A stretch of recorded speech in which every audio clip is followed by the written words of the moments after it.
All right, and we are back with another edition of In the Huddle with GMAC. This week we are joined by George Harris, JV football coach from Our Lady of Lourdes. Welcome to the show, buddy. Hey, thanks for having me. Um, long time we've met. We've met a few times in person. We've only probably seen each other 5 times in person, but we've been friends for quite a while through football. Yep. I want to say probably like 4 or 5 years ago, we met on a football bulletin board for youth football. Yep. And we kind of just started this, like friendship and kind of shooting the shit. And then we find out we're both Cowboy fans and Lord help us. Yeah. But, what was nice is, we were both in the youth level and now your son transitioned and you're coaching at Lourdes. Yeah. How did that whole thing come about? Well, I started in 2013, I think it is, with the Wapjers Indians. I actually didn't even know they existed. I was in the grocery store and they were doing a can run or whatever. Yep. Trying to raise money. I was like, I heard of the Giants, never heard of the Indians, and wound up getting hooked up with them. And I was like, my kid was, Liam was born in 2007, so right around that time I was 6. He's like, I'll try football. So got in that, got involved with coaching, and I'd been in football since I was like 10, 12 years old when I started. So. And just ignited a passion for coaching. I love the little kids and had a great group of kids all the way 2013 till 2019. Right. And nobody really won Wappagers. It was kind of like the doormat of AYF as we had it. Yep. We had a nice run, man. We had playoffs every year. And Somers would always eat our lunch at the end of it. But, a little foreshadowing, but that's the way it was. It was awesome. And it got towards the end of that, and I went to school with Sean Keenan's brother at John Jay. Yep. And I met Sean at John Jay when my son was doing wrestling, and we got talking and stuff like that. And I was still doing the youth stuff. And he's like, "Oh, I'll come check it out," because he was actually an elementary school teacher that fed John Jay. Okay. So he knew a lot of the kids coming up. So we were, a lot of different people we know, and this is a small area. So yeah. Next thing you know, he said, he was gonna take the job at Ketchum and be the OC there, and it didn't work out. He went up at Lourdes as a JV coach while Brian Walsh was still there as the head coach and was going to take over. And he says, "Hey, why don't you join me over there as an assistant?" So I did that. And then, 1 year later, they said, "Hey, we're varsity now, so we need you to take over the JV," which I'm suited for with the youth background. So, yeah. And you came through. Now, this is your team, or some of these kids, the team that you coached. Like Liam, right? Your son, right? Liam, Some of his buddies come over to Lourdes now? Yeah. It doesn't make me the most popular guy over at Ketchum, but yeah, there's I think there's probably like 4 or 5 kids that I coached in the youth level that came over to Lourdes. I mean, I can't do nothing for them, but they were like, right. Some of them were already Catholic school kids, right, that made the move over there, and some of them said, "You know what? I don't like the direction, or that's where I want to be. I want to be, over there." Their right. parents make that call, so right. They want to go chalk up $9,000 a year to go to a private school. That's their business. But the feeling over there is there's a lot of animosity. Like, you took our guys. It's like, I didn't take your guys. Your school did whatever they did to encourage that path. Right, and right, exactly. Not for nothing. If you're trying to make a better life for your child, or either athletically or academically, why would you not? Yeah. It's an investment type thing, right? Well, yeah. I mean, I didn't get any deal. I'm still paying the full amount for my kid to go there, even though I'm an employee, which is right. fine. But I looked at it this way: like when his transcripts go and he wants to go to college, when it says Our Lady of Lourdes on it, the perception is going to be that he had to work a lot harder and to accomplish the grades that he got at that school. Right. It just opens up more doors because you got more alumni. You got, right. I thought it was a better move for him. And it was his choice. It wasn't mine. I was going to coach there anyway. Right. I said, you can go to Ketchum. I'll support that if you want to go there, if you want to come here. But once you're here, put the work in. Make a commitment. Yeah. We're going to stick with it. Yeah. Now, do you see any difference from, I'm sure there is a difference, from going to a private school versus that public school? I think that we had a few kids in Wappingers. At the end of the day, I'd get like 3 or 4 kids come up, "Hey, thanks, coach. Thanks, coach." Right. Now, I'm not saying that the kids at Lourdes are better, but I'll tell you that I got 30 to 34 kids, and every single kid shakes every coach's hand at the end of practice. "Hey, coach, thanks." And that's the football kids. I notice the football kids are really, really good kids. Right. And you're going to run into other stuff, that not everybody's. There's 650 kids not everybody's going to be the perfect saint. You know, there's going to be challenges and stuff like that. But I just think uh, the kids that are there, they're playing football and they're playing sports and they're attending classes. Their parents have made an investment in their future, and a lot of the times it does show. Like, you know, if you're invested, if you're going to put $9,000 into something, you're going to stay on top of it. You're going to make sure the kids do what they're supposed to do, for the most part. You know, and that's what I've found. Like, the parents are really good, but I've been very fortunate the first 3 years of being at Lourdes that they're very supportive. They're very trusting of, okay, you're the coach. You know, there's very little, well, I think you should have done, or, you know, or this guy's an idiot, or, you know, that's a big appreciative thing as a coach. Yeah, not have especially when you come from the youth level. Yeah, like, where everybody's got their hand in your pocket the whole time. Whistle, yeah. So I've attended two Lourdes games, right? One at home, and then one that was wildly at Deed Stadium, but it looked like a Lourdes home game. Yeah. I show up to the Lourdes Kingston game this year, and there's people from Lourdes tailgating. They got cornhole out. I'm like, Jesus, is this a Lourdes home game? Like, you guys travel well. Yeah. And it was very impressive. Like, that stands were packed in Kingston. You know what I mean? What do you think it is about? It seems like there's a very large sense of pride to be part of that. Yeah, well, it's also, you get the small community feel to it, because our beds number is 470. Right. Which, you know, if you follow all that stuff with classes, we would be the fourth largest B school in Section 9. Right. Except we play A schools. I mean, that's fine. We were A in Section 1, and when we came over, they put us in A for, you know, Section 9. Right. And I think that you do tend to get like that us against the world mentality. Like, hey, we're the small school that doesn't get the respect. Yeah. You know, but people just buy into it. You know, our stands are packed. Our JV team probably outdrew a lot of varsity teams. Yeah. You know, we had like 400 or 500 people show up for JV football games. It's nuts. Yeah. I don't know if we went to a game last year. I don't know if it was your homecoming or it was crazy. Like, I couldn't believe the atmosphere in it and the student section and these things. And I mean, the God Squad. Yeah. And, you know, we came in and the kids, you know, my son came in to kind of like see what it was all about. And the kids took him in and were like really cool to him and his buddies, because him and a couple buddies came down. And I'm like, this is an environment that, you know, like, I don't see at a lot of schools that we travel around to. But having said that, you guys came from Section 1, which is a different world than Section 9. Right. Section 1 schools it seemed like a lot of schools have big crowds and you know, like so coming up through AYF, that was mostly Section 1 when we were doing it. That's Brewster, Mayapack, Somers, Carmel. You know, so it's a mix of A ball, double A ball, most of those schools. Not really, B programs don't really have youth programs that would play in our league. Yeah. And so, I mean, every home game at Mayapack is bananas, just like just like when you come to Lourdes. And when you're Carmel is also like, it's packed. Like, people just buy into it, but they also have strong youth programs, which makes us a little bit of an outlier, because we don't have anything that we're associated with. We just kids just show up, like, you know, and half the time those kids have never even played football. Like, of my freshman class, there's 15 kids. 9 of them had never put a helmet on before this year. Wow. Which, you know, and then I had 8 sophomores show up who had never played football either. Right. So I had, 30-man roster, and, and 14 or 15 were like, hey. Right. 50% have never done it. Was here, what? And then you guys go like 8-1 on the year, right? Yeah, 7-1. Or 7-1 a year. I mean, that's impressive, because, you know, that's kind of vice versa where we're at. Like, we have a strong youth program, and, you know, we're getting the numbers. We're getting 40 kids or 30 kids, and, you know what I mean? At the youth program, we're getting 30, whatever. Yeah. So it's crazy that you guys have nothing, but then you're having this success. So how much of that is attributed to your program and the way it's operated from top to bottom? I think the way Sean has laid it out, I think that our coaching staff on varsity is the best that there is in the area.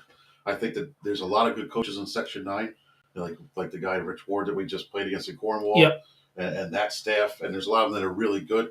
But I mean, we have 6 guys on varsity, and they're all head coaches at some point. Like Bernie Lombardi, who has been a head coach. Alafuso was in Section 9 at Marlboro, and all these different New Paltz and all over the place.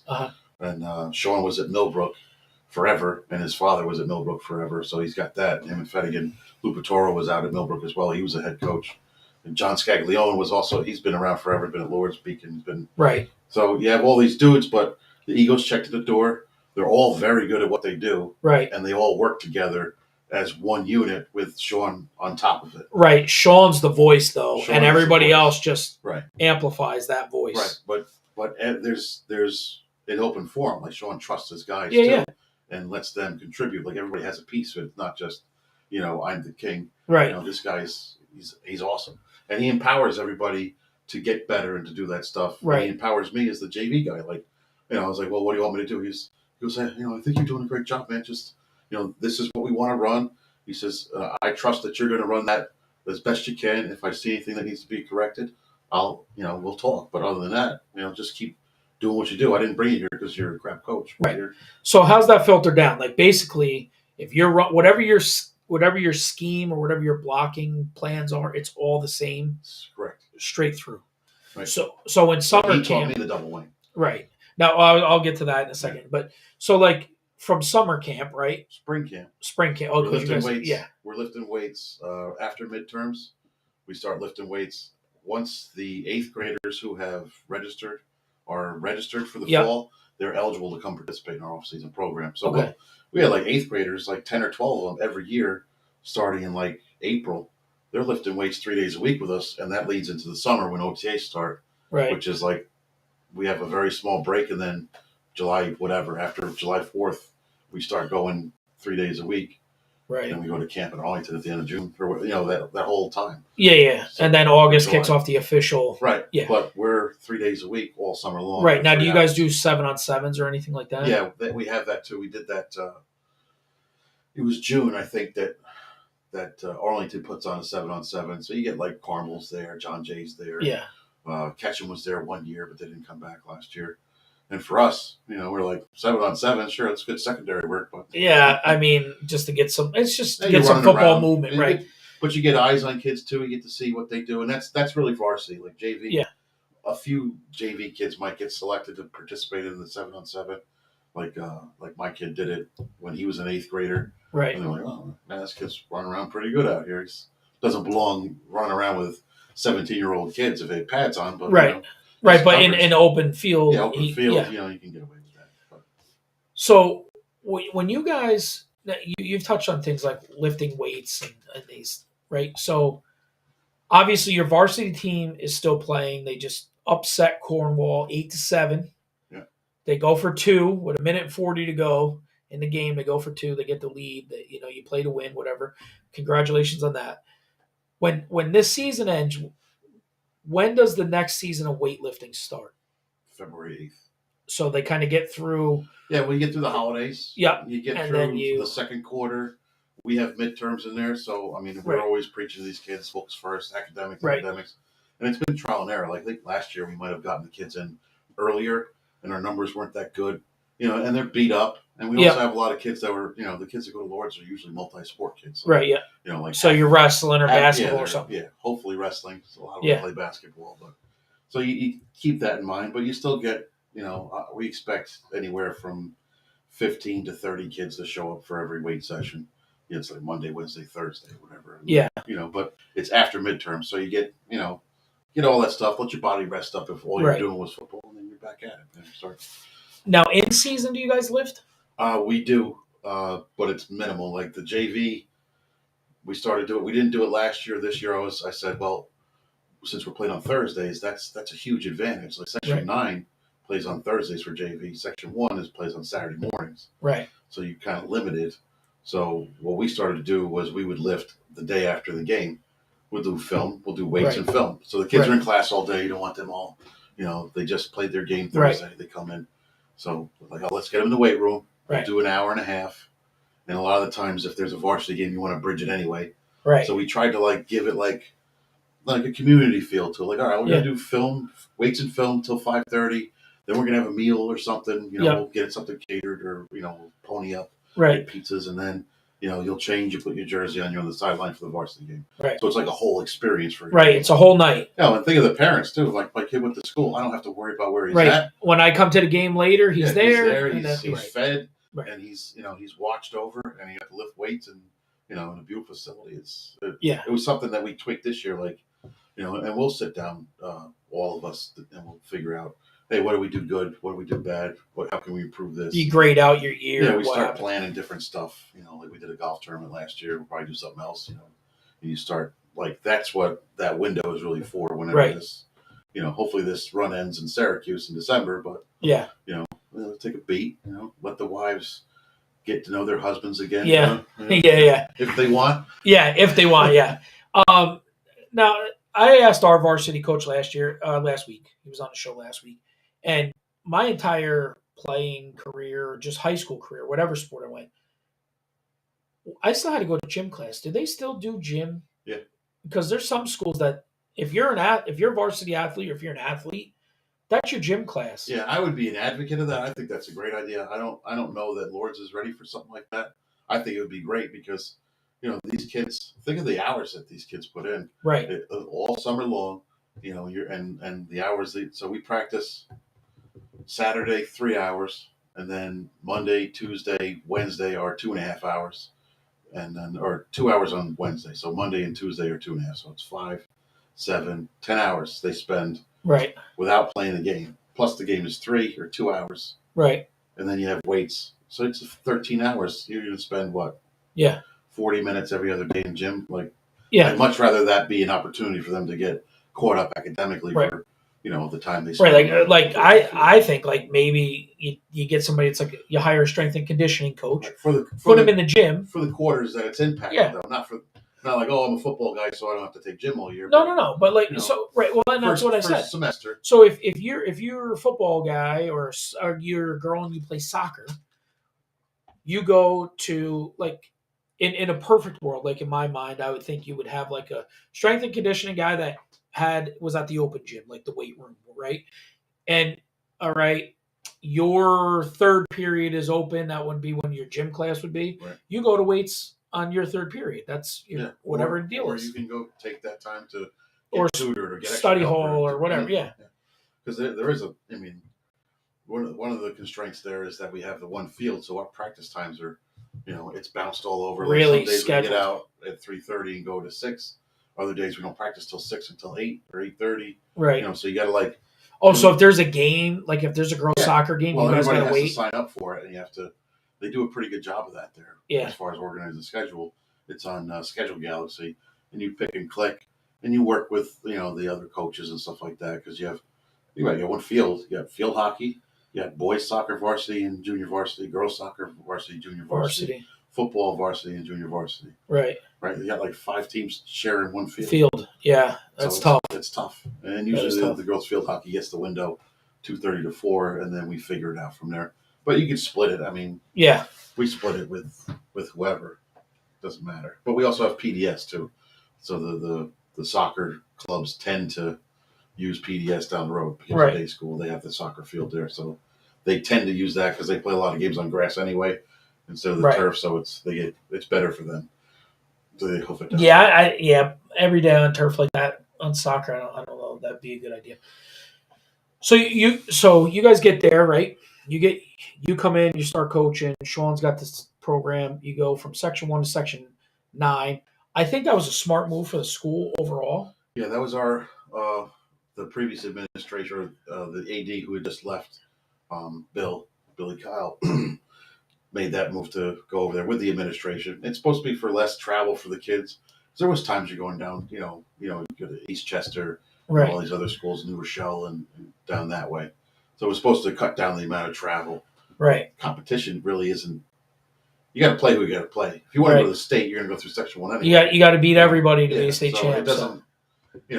It's not easy. Everybody kind of poo-poos Section 9, and especially in the football end. But Washingtonville's no joke this year. No, listen. NFA is no joke either. So they're playing Carmel this week. A class is a class, and an opponent's an opponent. Right? It's going to be what it is. Yeah. Cornwall's no joke. They're never a joke. So, but I mean,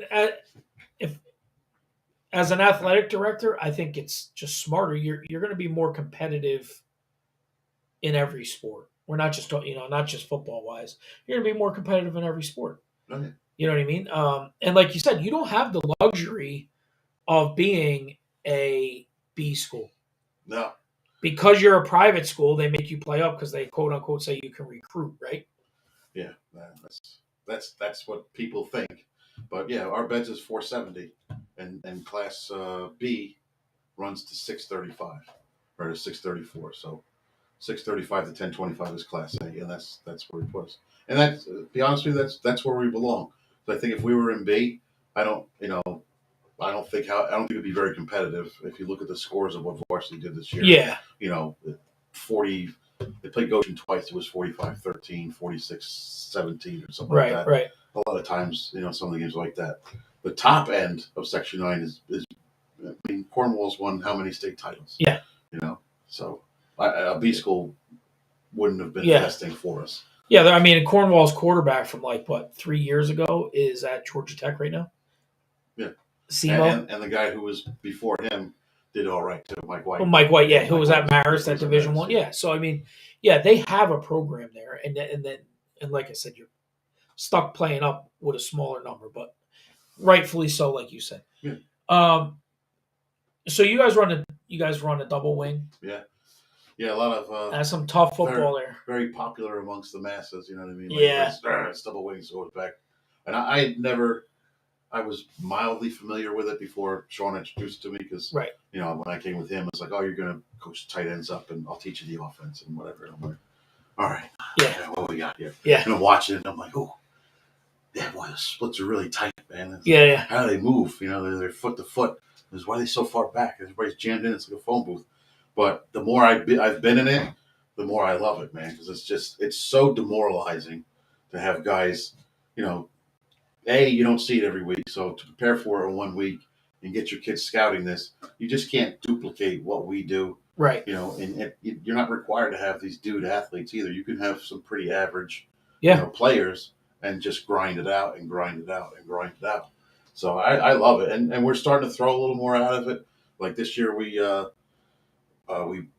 adapted on JV some of the Tim Murphy gun wing stuff, which kind of opens it up a little bit, and it gives the illusion that you're running spread, with jet motions and down looks and zone reads, but it gives the illusion of that. Yeah. We're not doing that. Well, I mean, in the varsity game I watched, they threw the ball very effectively against Kingston. Yeah. But you pound it so much that you get people coming downhill. Yeah. And now that tight end leaks down the seam or whatever. Yeah. It's very hard to see what's going on back there because everybody is compact, so you don't know. It's hard to pick up just on counters.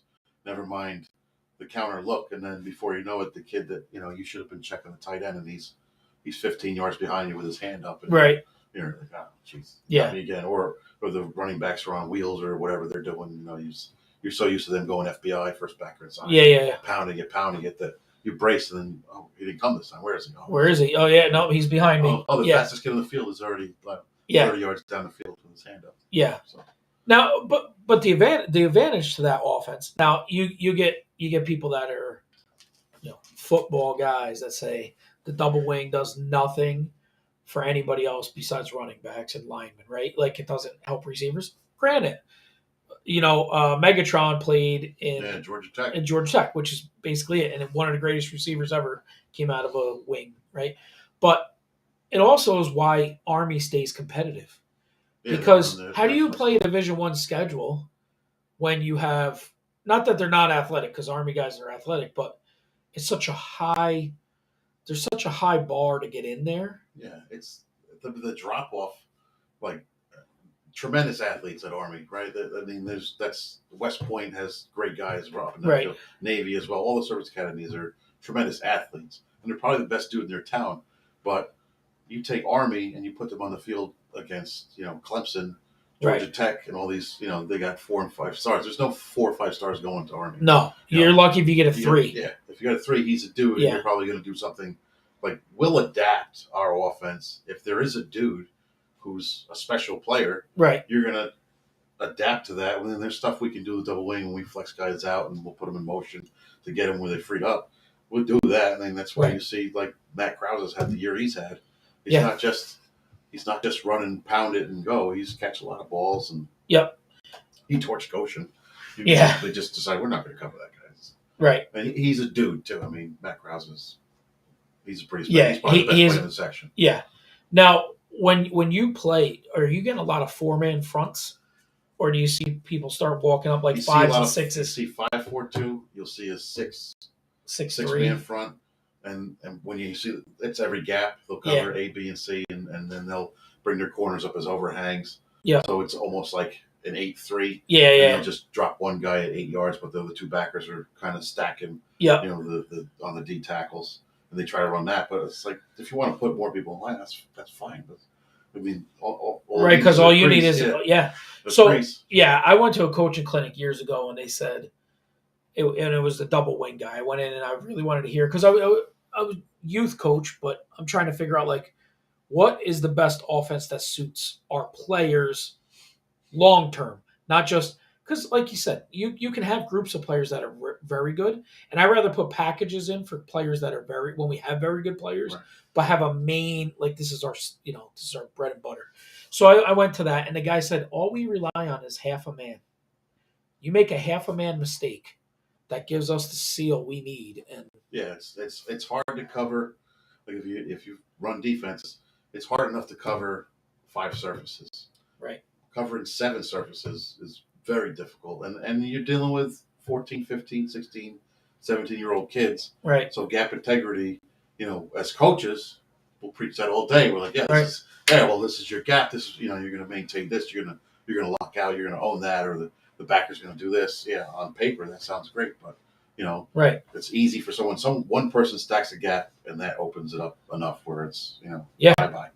Or one kid crashes and the counter catches him where he flies upfield because he wants to, he only sees it on TV. Yeah. Football's a game of mistakes, and it's whoever makes the least usually wins, right? 100%. And that's regardless of if it's one play or throughout a game, right? Yeah. Overall, how do you see, the program evolving? Like, you're having a very great season on the varsity level, and JV just had a good season. How's it look, the landscape over the next 2 to 3 years? We had 21 seniors this year, right? That are obviously graduating and moving on. So next year there might be a little bit of a dip, but it kind of depends on how the off season goes away from the kids that are coming up from JV are solid kids. They know the system, and so when you have double wing, you're always going to have an opportunity to be competitive. Right. I don't think the scores will be as wide next year. Right. Because people also have another year to prepare for it, and they'll try some different stuff to thwart it and then maybe prepare for it a little bit better. But the more we win, the more kids will be interested.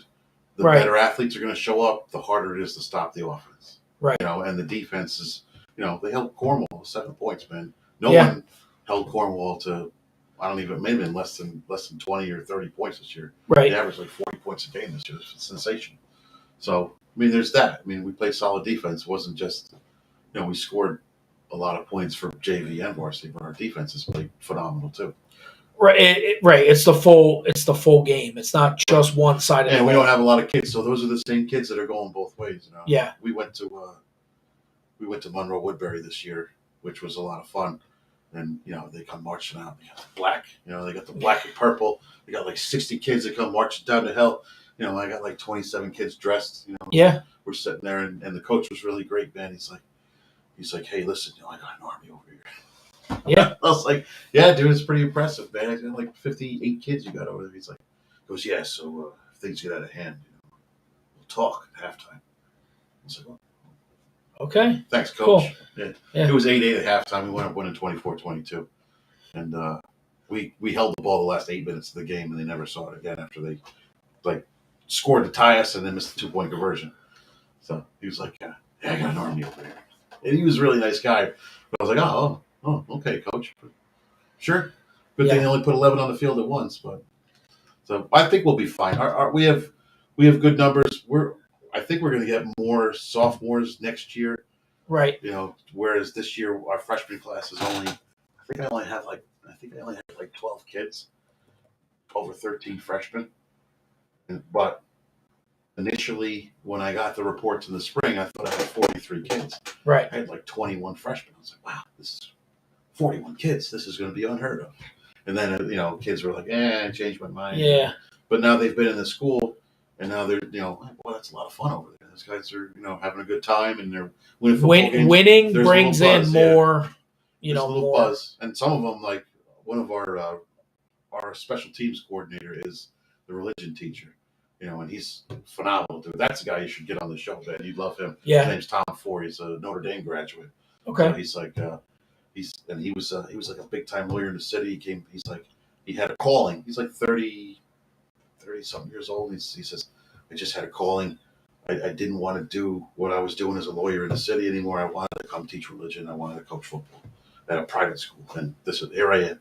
Yeah, it's a nice little campus. Yeah, and so he's in the school, and he sends me the text like, hey, coach, here's this kid. He's 6'1", he's 210. I talked to him.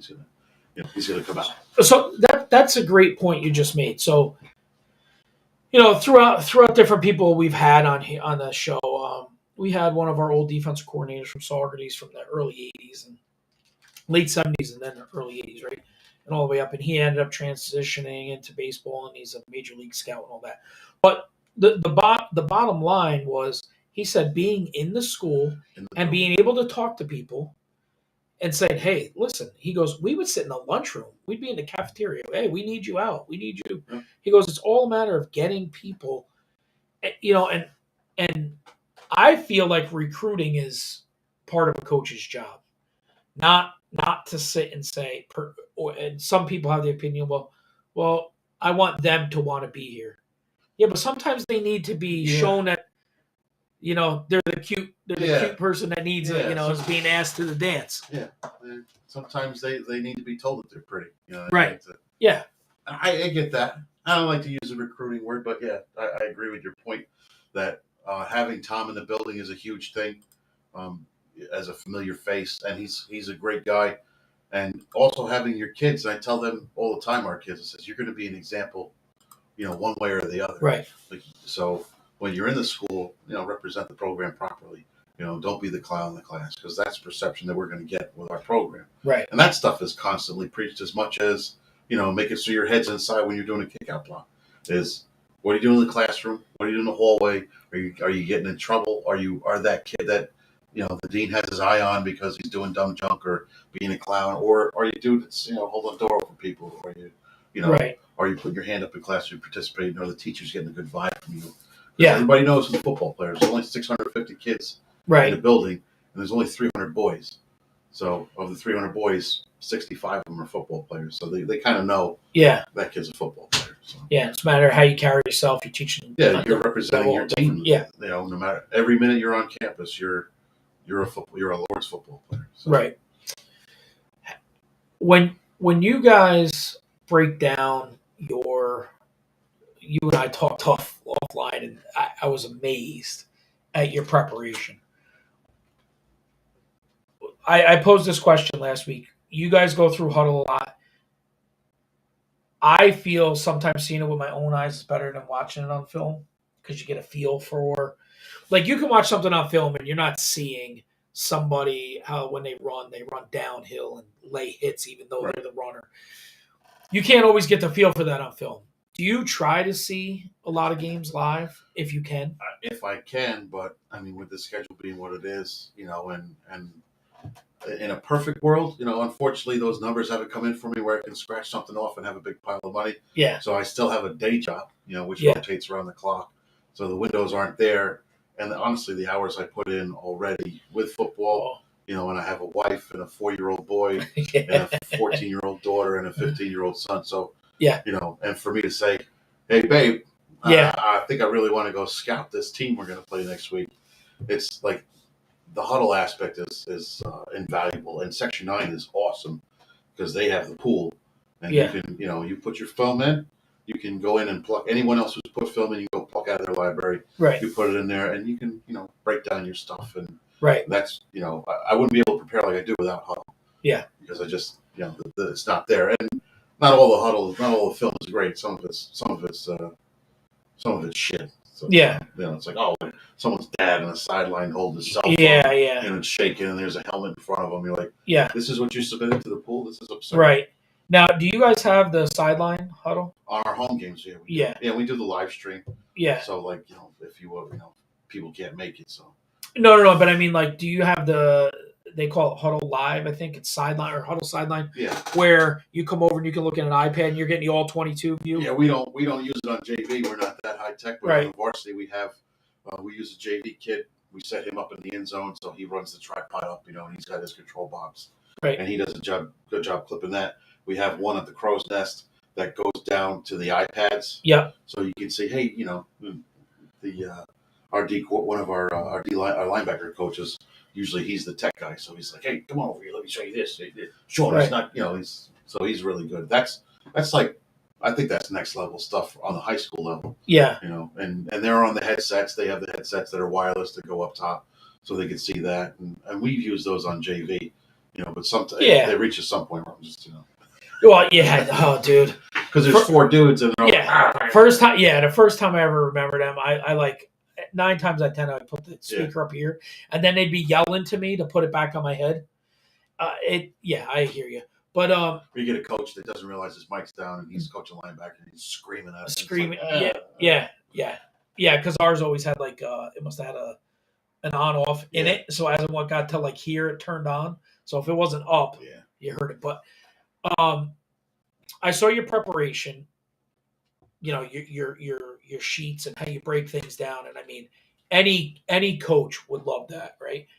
How much of that goes on the sideline during a game, like where you show, hey, look, in this front, do you utilize chalkboards or any of that? Well, unfortunately for us, since we have 26 kids, a lot of the times it's a lot of the same kids are back out on the field, so, right? We'll have a guy at the crow's nest, and he'll be talking to us. And a lot of it's halftime adjustments, like, hey, or they can just tell me. I'll tell them, hey, listen, let me know if this guy's doing this, if he's in this gap, or they crash. What's that end doing? Is he crashing? Right. And that can help me, adjust either the blocking or the play calling to get them in the right spot. Or, hey, are they sucking down on this? Just waiting for them to get close enough where we can try to hit them over the top and that stuff. But a lot of the times we can see if they're doing what we expected them to do. Either up top and it's relayed, or just every coach has a job for a specific thing. Like, okay, I call the plays on offense, but when the defense is on the field, now I'm watching to see, what you're each picking a spot. Like you're watching linebackers versus or whatever. Yeah, hey, the kids are rock back or they're set off or whatever it is that can help the D coordinator. Like, all right, this is this is what's coming next. Or we've scouted their offense so much, like you see with the sheets and stuff, that you can almost start calling their plays for them. 33's coming in motion. Yeah. This is a decoy play. We're coming to run. We're going to run a counter on the backside. Yeah. Or you just remind them, watch the guards or whatever the keys are. If he pulls, he's going to lead you right to the play. Yeah. How many coaches would you say is enough to have on a sideline? How many is too many? Well, varsity has 6 coaches total. 2 go up top, 4 on the sidelines, and then with the JV coaches help as well. For I don't know how much I really helped during a varsity football game. Right. Other than, every now and then I'll walk up to Sean and say, I was like, hey, they're creeping up, or hey, every time Matt gets the ball, they're doing this, or like little things that might help him. He's got enough noise in his ear. Yeah. He doesn't need his JV coach giving him any shit. So I have 4, and usually we're on the sidelines together. I think 5 is a good number for JV. I could have used one more guy this year. Right. But more so during the week, is more important to have that 5th coach. Like game day, the work is in. You know what I mean? It's more like eyes in the sky and a few things here or there, but kind of the work is in. You got your plan, you know what you're going to do, and you can adjust at halftime. So I don't know about too many coaches. There's only 4 headsets, so. Yeah. It's just sometimes you see sidelines and it's so crammed and there's so many different messages going out. If we had more kids, like if I had the luxury of, having 11 kids walk off, and then I could go over and sit with them and get on the chalkboard and go over stuff and, and have that luxury, the line coach could grab them but with our numbers, we don't, we're dressing 30 kids in a football game. Yeah. Yeah. You want to get as many starters as possible, but realistically, you still have 4 or 5 kids that are going both ways, and getting blown Yeah. whenever they can. So Right. How's the booster club in Lourdes? we don't have one. No, No, not at all. we had one, but we don't have one now. I think that they're working towards bringing something like that back. I mean, we do fundraising and donations and stuff like that, and the school is pretty stringent on how it gets funneled. You can earmark stuff if you want to give towards the football program, but then they control it, and then Right. you got to ask them. So there's controls in place for that. There's no booster club traditional one like you guys are doing up here in Saugerties, and it'd be nice. Yeah. Do you feel like you lack for any equipment or anything? No, I don't think. Is there anything you would feel that would benefit you that you don't currently have? Mm, I mean, we have a shadow man. We have our 5-man sled. We got a 2-man sled. There's a 1-man. There's more than enough dummies, I guess, as far as Right. that stuff goes. I mean, there's trinkets and cute stuff that Yeah, you yeah. see all the time that would be good. Like, maybe we have the metal chute, to help the kids stay low and come out of there, and all that stuff gets used. The tackle rings Yeah. and actually this year we put the helmet mushroom caps on Yeah, this year yeah. for the first time. So I heard they're a lot heavier than people think. yeah, I mean, built for a strong neck, I guess. But Yeah. it says it reduces impacts by 33%. And you're not really killing each other in practice. Not with the numbers, No, you can't you because can't like go live all the time. But there's also rules built into the New York State Public High School Athletic Associations, like how many times you can have a live session and be beaten on each other. Right. So, but like there's the rub right nowadays. You got to find the time to make sure, because I got kids who've never played football before, Right. so you got to teach them the proper technique. And so there's only one way to really do that. You can only Just go through you it. can only do stuff on air for so long before you got to decide whether this is for you or not. Yeah. And there's nothing like doing we don't, obviously there's no nutcrackers. Yeah. We'll do some Oklahoma, but it's modified, it's controlled, it's in a small area. So Yeah, 2 on you're 2. not gonna have a huge space. It's No, tight, it's small all space. very condensed. Yeah. I actually like we started doing it last year. I think it might be a lacrosse line that's a blue line that's just around the numbers to the sideline. So it creates these boxes. Yeah. So you put 2 kids, back to back in the middle of it. One kid's got a ball, and the other kid's, you put the defender closer to the sideline that he's going to go touch. Right. They got to touch, turn around, and make a tackle in that closed In area. that box. It's not a velocity, but it forces them to break down, to drop their pad level, get their eyes up, Right. and drive through it. So, like that sort of stuff is, but it's still contact. You got to Right. So football. you're just hitting on a very crucial thing that a few people have talked on here about. What line of thinking are you guys on for tackling? Are you guys in this new double underhook? We've done the Seahawk video, right? The back hip. Yeah. Near hip, near shoulder. Yeah. That kind of deal. Near foot, near hip, near shoulder. Yeah. Head behind. I like that one. That's an easy one to teach. The Seahawk roll will teach that. It's The problem with that is it's a lot of arm tackle. If you got to make sure you're wrapping, or else you're rolling off. Oh, you mean when you go to the roll? Yeah. Yeah, but you're already in contact, and it's Yeah. really that's for. And they do a nice job in that video on where you do these. Like the breastplate tackle near the sideline makes a lot more sense because you have the side, like as he bounces off, he's going to go out of bounds. But the Seahawk roll is kind of like the defensive back business decision. Let me safely get this guy to the ground without getting run over, and it gets my head out of the way, and that stuff is really good. I mean, we were doing. I'm not a big fan of the double underhook because you're exposing because because you're putting the back of your head, right? What do they always say? You get hurt by the shots you don't see, right? So you're on a disadvantage. I just feel you're at a disadvantage with your back exposed to get trucked. Yeah. And now the back of your head's hitting, and that Yeah, we had kids, and it almost looked like a demonstration video. I had all the JV kids, and some of them who were with me from youth ball all the way up, they were like, "Oh, here we go.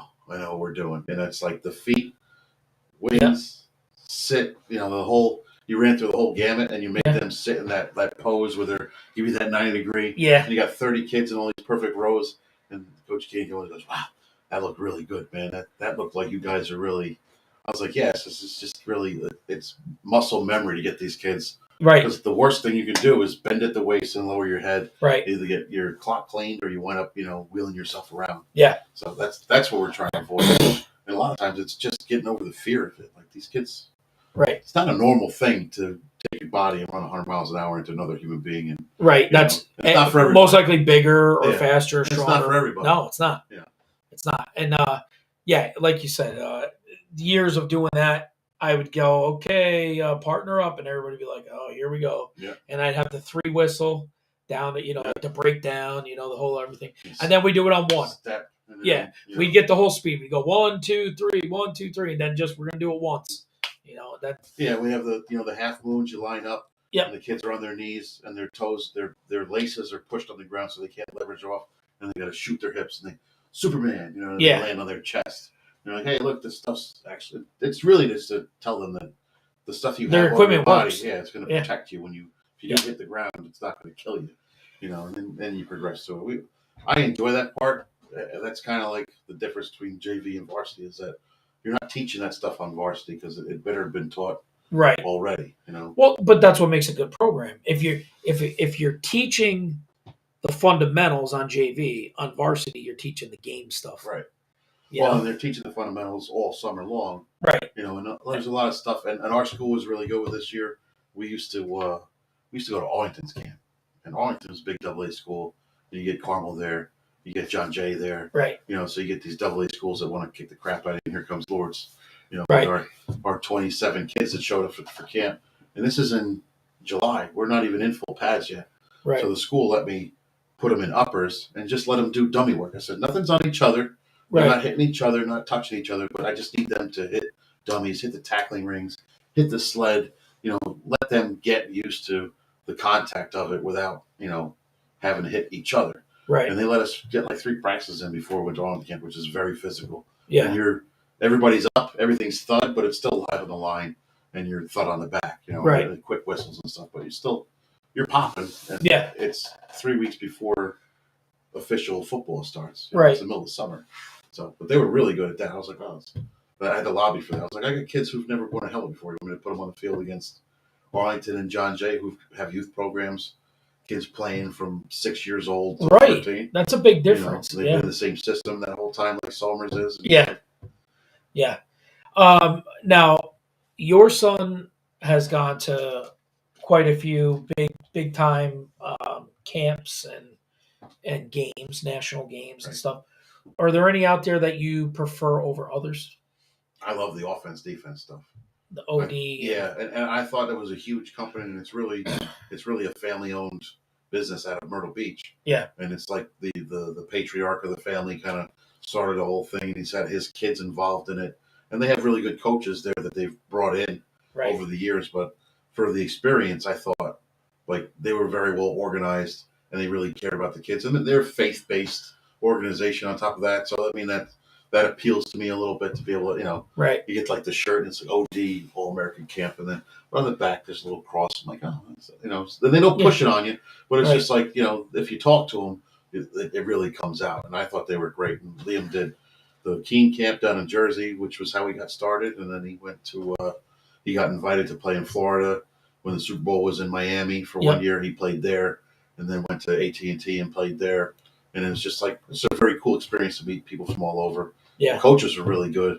And it wasn't like overly complicated, but they were still teaching while they were there. Like they're still teaching fundamentals, and they're still teaching technique and making the kids better. And it wasn't just, some of these are a money grab where it's a lot of, guys, standing around. Guys played in Madden, and, just their playbook is built out of that. And they're not teaching a line anything. They're just like, just big on big.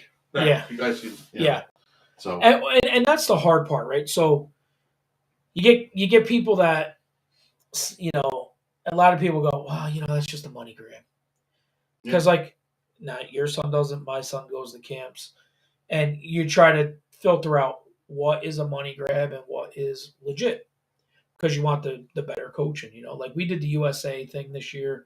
Harbaugh comes down. You're seeing legit people like Mater D, offensive coordinator, is the coach. Yeah. So you're getting football dudes, right?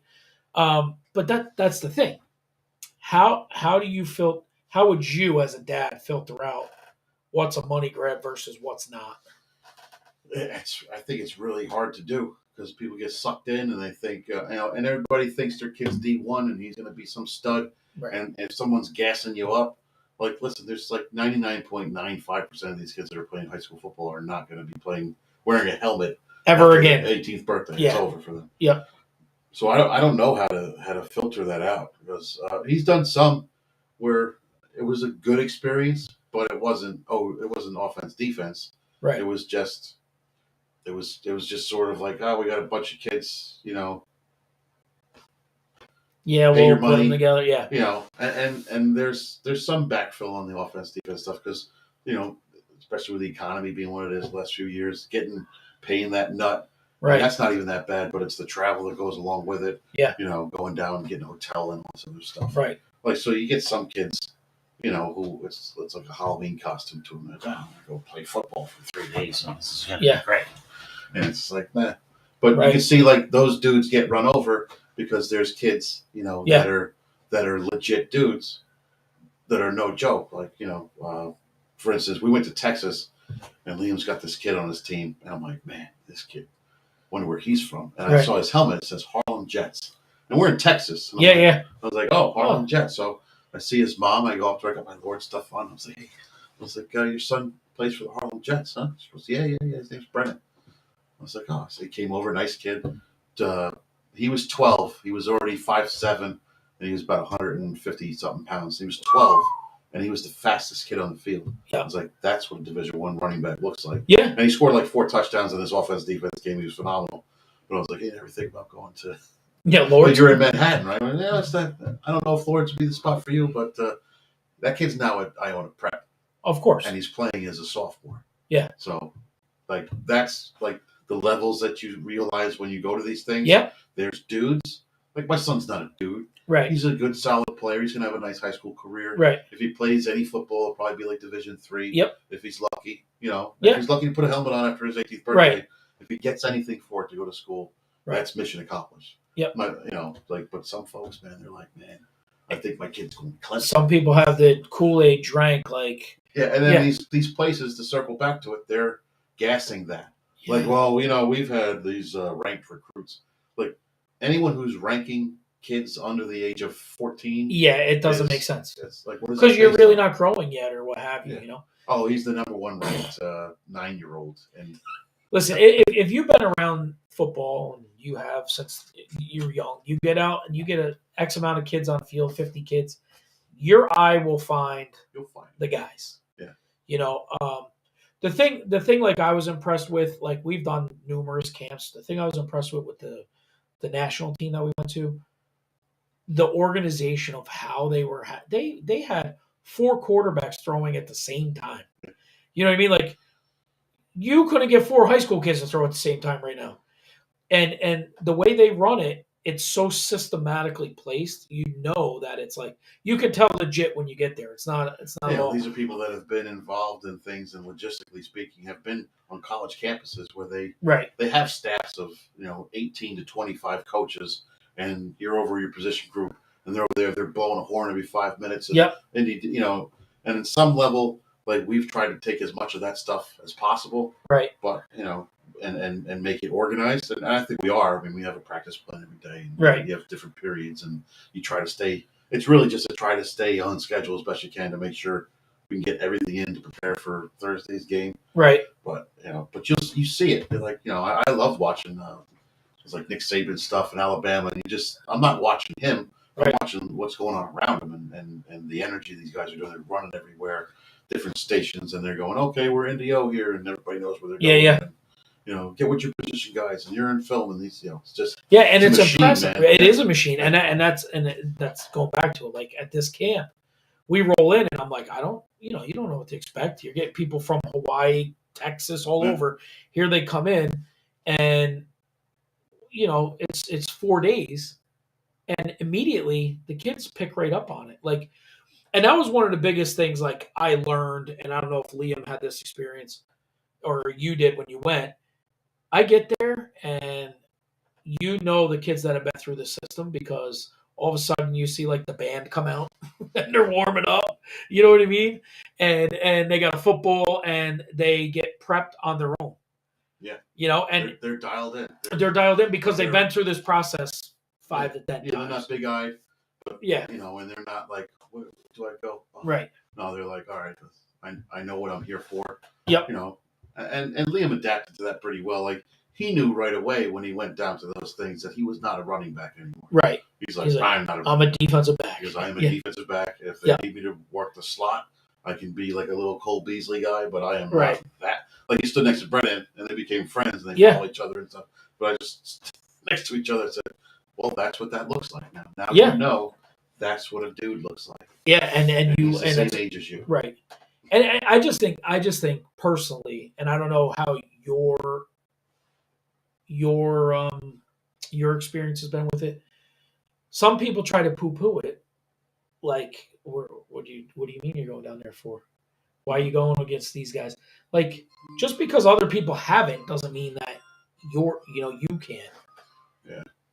No, to each their own. You know what I mean? I never brought my kid to any of those things thinking he's some special American, blah blah blah. It was a cool. I looked at the AT&T thing like an opportunity. Oh, dude, he gets to go play on the field. Yeah, well, yeah, we're going to go see the Cowboys field. We're going to go do the tour. We're going to meet a bunch of kids who are great football players, and make some friends. Make some friends. And he's going to learn something, and he's going to get a gauge for where he stands, and where his expectations need to be. Right. And he had like a blast. It was like a great father-son time too for the two of us. Right. To get out of town and just be him and I, and eat a bunch of Chick-fil-A. Yeah, and do all that cool stuff. By the pool with all the other parents and stuff like that, because we stayed literally like I could see AT&T from my hotel. Right. And it was a great pool there, and most of the kids who were there had the deal through there, so we all stayed at the same place. Right. Well, they had the convention center and everything. So but it was an experience. Yeah, I'm with you. Like that was probably one of the best trips I've ever had with my kid. We went to University of Michigan, but it's like to see that. You know what I mean? Like we went to a Penn State game, so we got to see Penn State and actual. But then we go to the big house, and we're on Michigan's campus, and like just to appreciate that. Hey, there's other things outside of New York in this little small area that we live in. That's part of my bucket list is to get on to go see a major college football game, and not even I don't care about getting near the sidelines or anything. Stuff, but just go experience, Death Valley or go to Columbia, South Carolina, see the Gamecocks play, and hear that rooster call and everybody going nuts, or Tennessee, anything in the SEC. Oh, dude, Neyland Stadium! I went there earlier this year. Phenomenal. Like just to see that sea of 100,000 people just going absolutely ape shit for their team, and and them living and dying with every play. You don't get that. I mean, like the closest thing we have here is going to an Army game, which is phenomenal. Which is great, but it's 40,000. It's not 100. No, it's not 100,000. Yeah. And Marist is fun, but there's it's like 3,000 people there at the most. Yeah. And it's not that. So that's my wife wants to see it too. Anywhere. I don't really care which one it is. I'd like to be like South Carolina to go out to Greenville or down to Columbia and see that. But dude, you can fly into Knoxville from here pretty easy, and 20 minutes from the airport is Neyland Stadium. It's pretty badass and gorgeous campus. Yeah. I see nowadays they have. I think that those camps are good for the like when you start getting into high school. Yeah.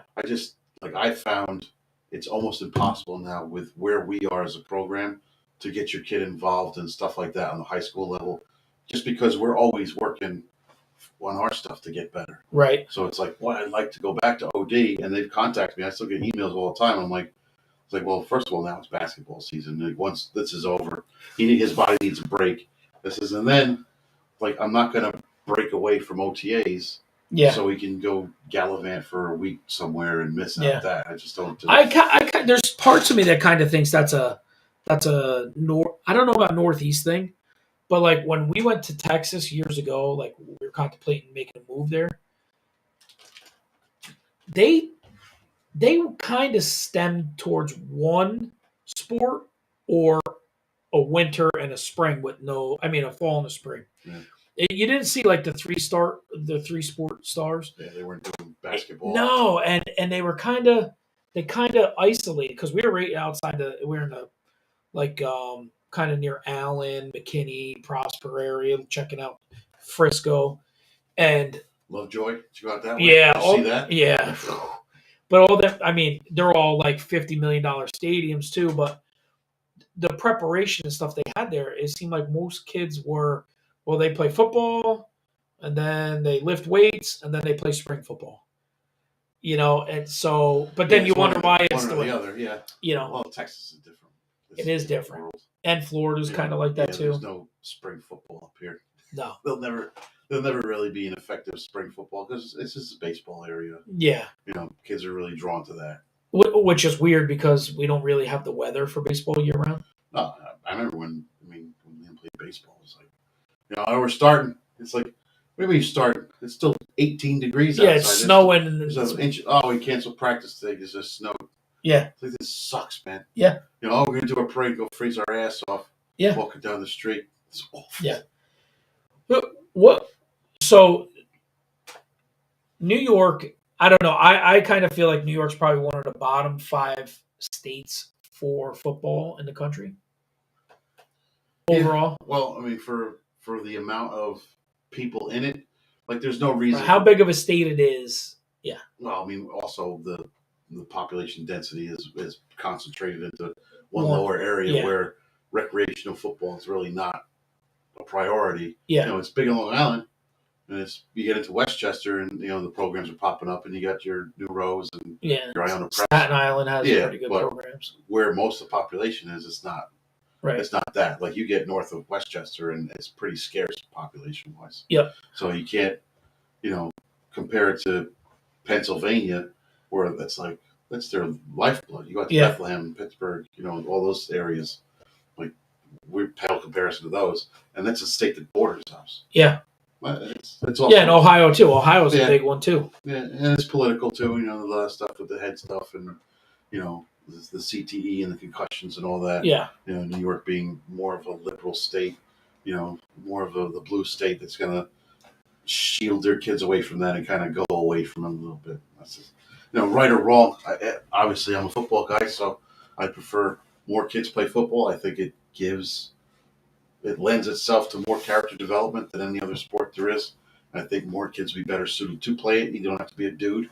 Right. I just think you're better off. Like, the stuff I learned as a kid, it's like it basically more or less saved my life. In the not the sense that I was going to end up in jail or murdered because I was in a gang, right? But it just gave me the foundational elements I needed at a time in my life that I needed them, that I could draw on that and I could survive and get through it and find out what's constantly going forward and control what you control and stuff. And I think that stuff is more important than there's risk involved with anything. Girls are getting concussions in soccer. Yeah. From falling, of course, their head, like the hit you don't see. And so I don't know. But the political environment definitely has impacted football in New York. Not like we were some powerhouse 25 years ago, but it's just funny though. Like, you look back, the Army had Heisman winners, and then the string of running backs that went through Syracuse. Yeah. But we don't really have it. Like, Syracuse is probably our best program. They were top 25 a little bit. I went to one of their games this year. But what we are? We're the land of Division III. Like, we have a lot of really good D3 programs. And that's great. But we just don't have that one major program. And everybody looks at, nowadays with the gratification you need to have, if you're not the best, you're trash. Right. It's like one or the other. And there's something to be said for having those D3 schools, those D2 schools being quality. But we're not gonna have a Penn State. Syracuse is never gonna be Penn State. No, a national powerhouse. There's the recruiting bed isn't there. No, and no one wants to go up and snow for 7 months a year. Go recruit New Hampshire. Right. Right, because even Boston College and that's. And if there's a dude that's in the state, he's going to go elsewhere. He's going to go Georgia, Florida, Texas, somewhere. Who's the kid? He was from upstate New York. He wound up going to Michigan. big time running back, Mike Hart. Yeah. He went to a small upstate school in New York, Well, right? like Chandler Jones. He And went, Mike Hart went up in Michigan. Yeah. If you get a dude, they're going to go to the bigger. Yeah, the kid that was at Walter Panis last year, he's at Penn State now. Yeah. We got a kid, Andrew Rapplier, who went to Milton. He reclassified and was actually committed to Michigan, and now he's committed to Penn State. He's a tight end. So keep that name on your Yeah. Rapplier is a dude, man. Yeah. Yeah, I think he's like 6'4" and 235. Right, that's just absurd. And he was a receiver and he just kept growing and growing. Right. He is a dude, man. That's cool. But he's, but we have D3 kids too, like kids going to King's College, or I think that Charlie Mullally was another name. He had a preferred walk-on deal with Penn State, but I think he's going to Holy Cross instead. Man, putting a helmet on after your 18th birthday is a gift. Yeah, there's very few people that get to do it. What would you say is your greatest coaching accomplishment? Doesn't have to be a win. No, it's actually a kid that I had. I had him as a freshman. He was a kid who couldn't get on the football field. He was just, he was going to be a lineman, but he was banged up all the time. He'd never played football before, and he spent most of his practices like kind of sitting on the side with an ice pack or just watching, or happy to just be, like watching and didn't want anything to do with it. But I think his parents might have actually made him play football as an activity. He was a really good dude. His parents are like lawyers or something like that. So he comes to the weight room in the off season, and they're like, "Hey, coach, you're going to be the new head coach of JV." So the kids come to the weight room like all the time. I'm like, oh, I won't say his name. I don't want to embarrass him, but I'm like, "Hey, how you doing?" And he's, he's struggling with the weights. He doesn't know what he's doing because he's never lifted weights before. So I start trying to show him how to lift weights, and he got like irritated, like corrected me, like I'm breaking his balls or something. I'm like, no, I'm trying to help you, man. Right. Your success is my success. So it's February. You're lifting weights. You're already ahead of the game. Let's go. So ride him a little bit, and get to talking to him because he never really talked, and like his kids were picking on him. He's getting bullied. He's not the most athletic kid. Even his own teammates were picking on him. Right. The kids were older, so we kind of put a kibosh on that. Like say, hey, listen, if I see you doing that again, it's going to be your ass, whether it's gassers or up downs or whatever. Right. You're going to pay for that. That's not who we are. Right. Sean always says, do the right things. It's the right thing to do. And, the easiest thing to do is punch down. So just uplift somebody if you can. Right. Like don't be a dick, basically. Right. Yeah. To sum it up, this kid's going through all this, and I said, hey, Ray, I said, hey, I got this book. I read this book. I want you to read it. I want you to check it out. And I want us to talk about it. Your next weight session, you come in here. He's like, what is it? It was called Think Like a Warrior by Darren Donnelly. It's one of them motivational things. I was like, This is great, man. I read it. It was 300 pages. I read it like twice. It was so good. I was like, man, I hope they make a movie out of this. But I said, this will really help you, man. And he's like, all right. He kind of throws it in his bag. And, a week goes by, 2 weeks. Like, hey, Ray, check that book out, man. I know you got a lot of school stuff, but if you check that book out, he's like, nah. He said, why do you got pissed? He was like, what do you care, man? He said, what do you care? I don't play. I don't do anything. I was like, Ray, I don't give a shit if you never take a snap. I said, but whatever you are, you're going to be better because of it. Like, when I'm done with you, you're going to be a better version of whatever you're capable of being. I'm going to get it out of you.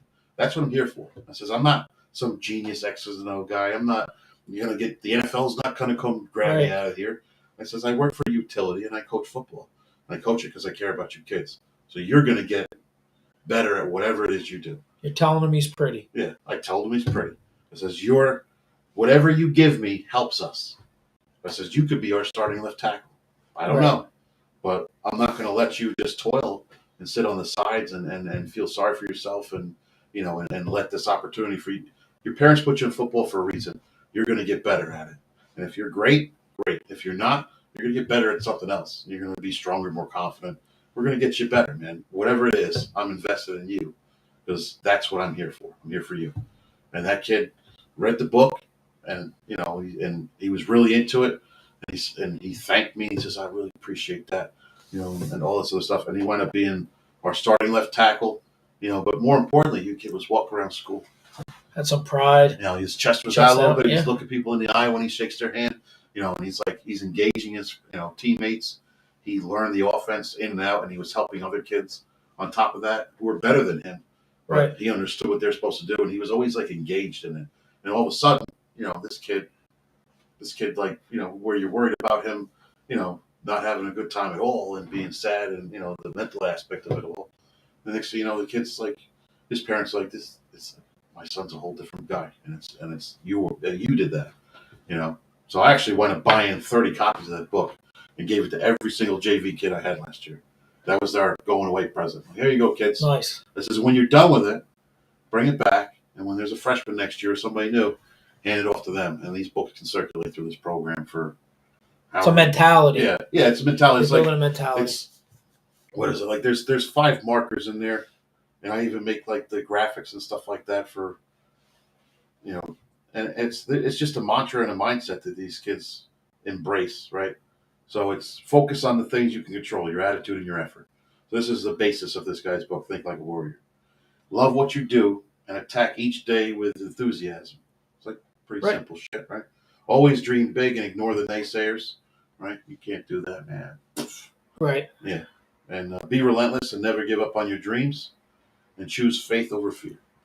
Like those are 5 pillars that if you have those things and you get into that and you make that your mantra, and all these other stuff that we pound with these kids with doing the right thing, it's the right thing to do. That's going to make young men more worthwhile and a bigger part of their society, whatever they do. Right. It's going to make them good football players. On top of that, the unselfishness, the accountability, the brotherhood, and all that stuff. But like this, 99 out of 100 kids are going to be pros at something else, man. So, but if they have that, maybe maybe they went up some slapdick JV coach one day. Yeah. Like killing himself around the clock but trying to make an impact. Like I still talk to my JV coach. He's out in Colorado. Yeah, it's that's the thing that coaching. People that are coaches, you don't do it for the accolades and all this stuff. Yeah. You do it for the relationships, right? You do it for seeing a kid. There's nothing that makes me prouder than to see one of my former players working somewhere or something and say, coach, if it wasn't for you, this taught me how to be here and do this, do that. One of my former players has a son. He's like, you know what? When I played for you, I wasn't going in the right direction. But since that time, now I can be there for my son instead of being in jail or somewhere like that. Which that's where I get my gratification from coaching. I wish I would have gotten into it sooner and been a little smarter, maybe studied a little harder, maybe took some of those lessons and applied them a little bit sooner. But when I was 18, I was on my own before I even graduated high school. My parents had decided that the best thing for our relationship was for me to exit the establishment. And I had $120 in my pocket. And I was driving an 82 RX-7 that could hold $5 worth of gas because there was a hole in the tank. And I'm sleeping in my car in the parking lot at Beekman Country Club because that's where I worked when I was a senior in high school. And I had like no money and no prospects and all this other garbage. But it was football, but not football, but the lessons that Coach Jackson taught me those years about toughness and, you're in this shit now, but what are you going to do? You're knocked down. You're going to stay there. You're going to feel sorry for yourself. You're going to get up and move forward. You're going to find a job. Hey, get a job. Right. Like find a job. Find a job. Make the next play. Yeah. Okay. Go from $8.50 an hour to make it $12.50 an hour. Go from $12.50 find the next spot. Find your niche. And just start building through a process. Right. Hey, what do you know? We started there, and we have a process. We have a plan. We have a goal. We have these markers of success, and you keep pushing yourself through that barrier to the next. Like all that stuff is all football stuff. It's not. And then when you look back, you're like, holy shit! Wow, that's like 90 yards behind me now. Yeah, and that's what it does for you, and that's what it did for me. So doing this, I'm not making a ton of money over at Lourdes. Obviously, there's like I even got to buy my own swag, which is fun. Right. That's where most of my money goes to with pullovers and stuff. But it's about these kids coming in, and it's eye opening to them, and it changes them. Right. It changes their. Some of them might be kids who aren't strong or didn't think they'd be good at football, but they become a part of something. I still had kids this year who didn't play as much as they'd like to or their parents would like to, but they enjoyed immensely, immensely every part of it. They couldn't get enough. And when the season was over, they were bummed. They were bummed they lost the last game of the season. They wanted to go undefeated, but Pine Bush bailed on us. But listen, but you can learn more about yourself in a loss than wins. Oh yeah, But I felt better with that loss than I would have if Pine Bush had just come and we just ran through them and steamrolled them and it was over at halftime. Right. Because you're not learning anything from that. I hate coaching a game where I'm just waiting for it to end. Yeah. It's just like, man, it's 36 nothing. All right, let's hope nobody gets hurt. I don't want, or being on the other end of that, just getting just getting stomped. Yeah, just getting stomped out. It's not fun. You like that, man? It's like, oh, what's the next move? The pressure and the kids excited and even all the people that showed up for that, the games there, those close games. Yeah, I'll take those any day. And I don't want to go 5-5, but I'll take 7-1 with one tough loss. Yeah. Everybody that comes through here, with the exception of probably Dennis Sheehan, because he's already done his coaching and all that. If you're a player or coach, I've asked every person that's come through here is the last question. If you come back to this table in 2 years, what do you hope is changed and where do you hope to be? Well, I hope that I'm still at Lourdes. My plan is to be there. My daughter's a 9th grader. Our plan is to leave New York, whenever we can. But my daughter was from my first marriage, so the plan is that I'll be here until she graduates high school. And I have opportunities in South Carolina and whatnot. So it's really like 2 years. My son's graduating high school. Hopefully he had a nice career and enjoyed himself and is going to go either attend Marist or come follow us wherever we're going to go. And I have no problem being the JV head coach for the next 2, 3, 4 years. And, if my wife's watching, maybe, if work situation's all right, I'll a couple more years after that. But I doubt that she'll go for that. But I hope we have a state title by then. I'd like to think that we can get one this year. I think the window's there. Somers is going to be a challenge. They're dudes, man. But, you slay one Goliath, you can slay another. So we took down Cornwall. Right. Somers is just Cornwall and Red. They're the same program, They're the same dudes. So hopefully this year. That's why we play the game. Yeah. I mean, our 11 go and their 11 go, and we'll see how it works out. I know that these kids will be prepared. I know that they'll play for each other, man. They're gonna they're gonna go to war for each other, and that whole remember Friday Night Lights.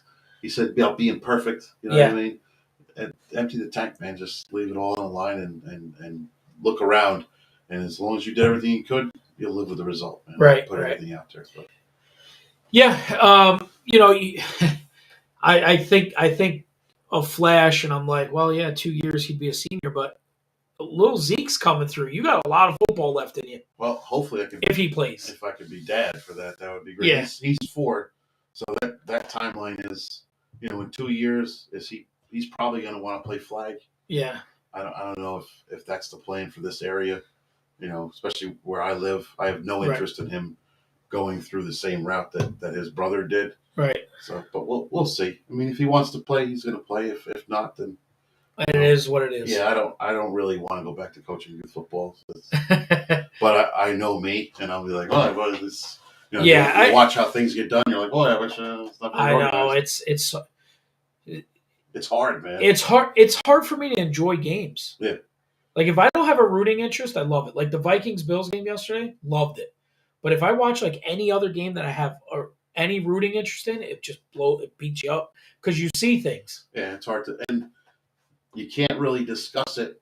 It's not like where some savants like brain in the sky. Right. But the football IQ of the average person, like the average dude, is like it's like a happy caveman. You know what I mean? Right. He's watching laundry. He's drinking beer. He's just Yeah. He doesn't know what he's watching. Yeah. And you like social media is the worst thing of it.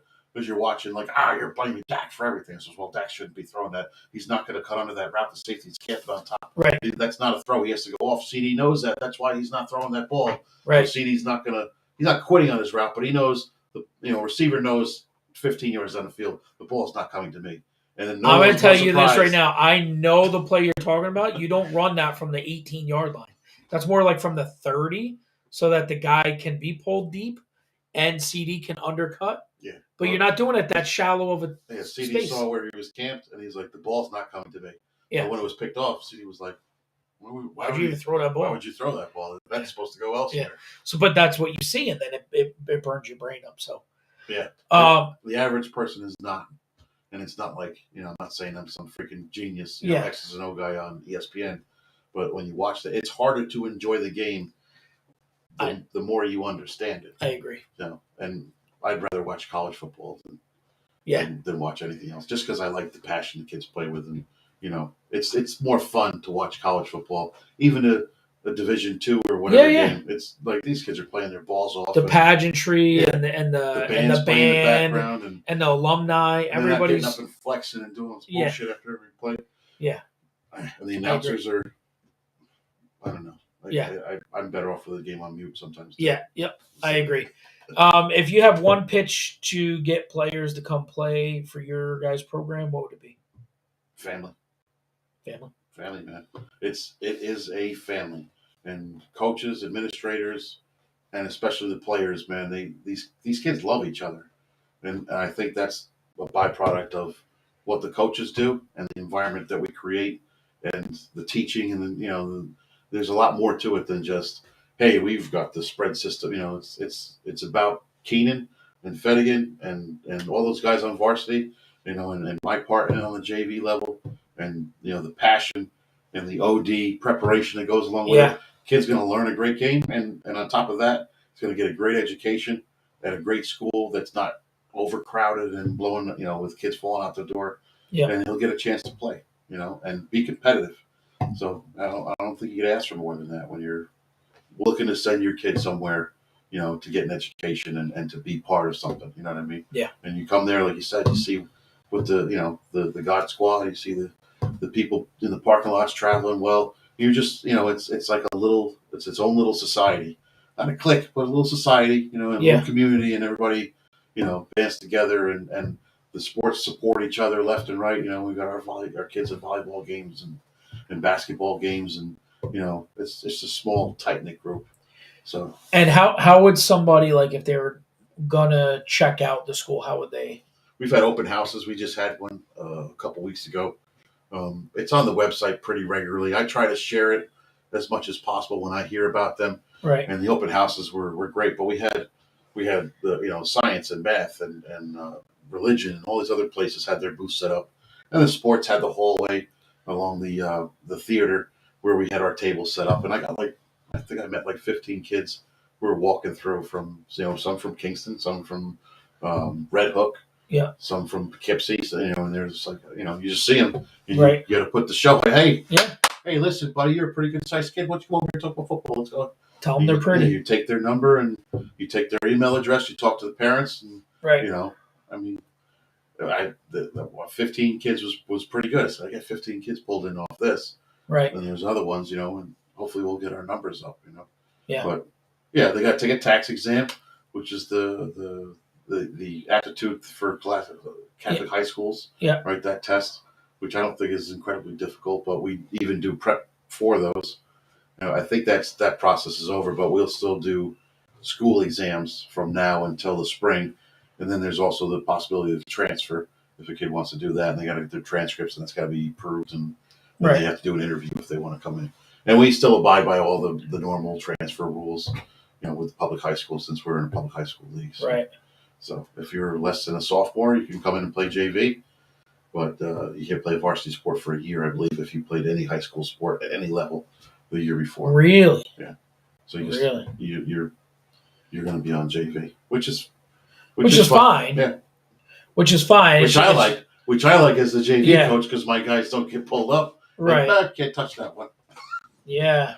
That's crazy, though. Yeah, they just, I think the rules were just tweaked. I keep them like printed out on a sheet in my book, my coach's book that I keep, just so I'm up on it.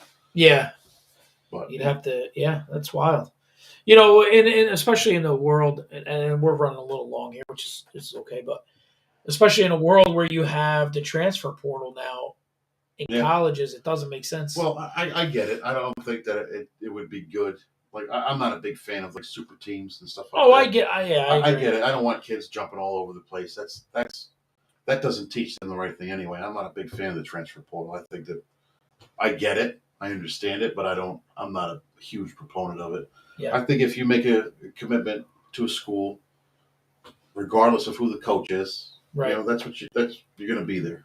Like my son wanted to transfer after his freshman year because he broke his leg. He didn't have a good time. His grades were because he's going through a lot. Yeah. And I just said, hey man, I asked you, where do you want to go to school? And you said, I want to go to Lourdes. I said, what? You're going to Lourdes. I said, so you made a commitment. And I think that's something that's beneficial as a parent, Right. I mean, it helps that he's a good running back. He knows how to play palms coverage. That's a bonus. Right. But as a dad, like, hey man, I'm not going to let you went through rough times. Right, just because you went through a rough patch, now you're going to leave. Yeah, that's if not that how was it the works. case, I would have left my job. I've been there 19 years. I would have left. Right. I would have left 6 years ago, 12 years ago, 15 years ago. Right, and definitely 19 years ago. Yeah, Right. shit is always going to happen, man. Yeah. Sometimes you just gotta take a bite of that shit sandwich and soldier on. And you learn that through football. Yeah, yes, it's a shit sandwich for everybody. Yep, and it comes full circle. Yeah. Nobody likes getting their head kicked in August wearing pads. No, when it's 100 degrees out, right? Nobody wants that. Yeah. All right. Well, I want to thank you for coming on. We went a little bit long here, but it was definitely informative and fun, easy interview. We could talk football all day, but I want to thank George Harris for coming on. This is another week of In the Huddle with GMAC. Hopefully next week I'm going to get the Outlaw president on, Nikki Schultes, and we'll talk about the great season they had. But until next week, we'll see everybody. Have a good night.